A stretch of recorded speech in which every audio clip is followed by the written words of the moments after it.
जो कपल मैंने एकाठी finance manage करती से माने एकाठी ग्रो भी करती एटा मु आ मो हस्बैंड भी फॉलो करू आ मु बहुत सारा कपल को भी एटा देखी तो एथिपाई ए मैनेज करिया पई कि ना आमे किछ रूल फॉलो करू। रूल नंबर 1 हैला मंथली जो एक्सपेंसेस अच्छे से तरह जो फिक्स्ड रेशियो हम माने डिसाइड कर देइछु कोटा मु देबी कोटा मो हस्बैंड देबे तो आ द्वारा कोन हैला ना आर्गुमेंट नाही टोटली क्लैरिटी अच्छी।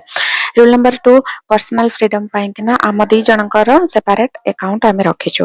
रूल नंबर 3 रिटायरमेंट प्लानिंग होची हमर जॉइंट गोल एटा सोलो गोल नुहे तो एति पई आमे सेपरेट जॉइंट अकाउंट रखिछु जते आमे रिटायरमेंट प्लानिंग करू। ता रूल नंबर 4 इमरजेंसी फंड भी होची एटा होची जॉइंट प्लानिंग तो आमे एति पई कि ना भी जॉइंट बैंक अकाउंट रखिछु जोटा कि स्ट्रेस फ्री लाइफ। फाइनेंस ऊपर आपण माने ओपन आ ऑनेस्ट कथा जदी होउछंती तले मु भाबे मिसअंडरस्टैंडिंग फाइट आ स्ट्रेस एटा आपण माने दूर रे ही रहिबे।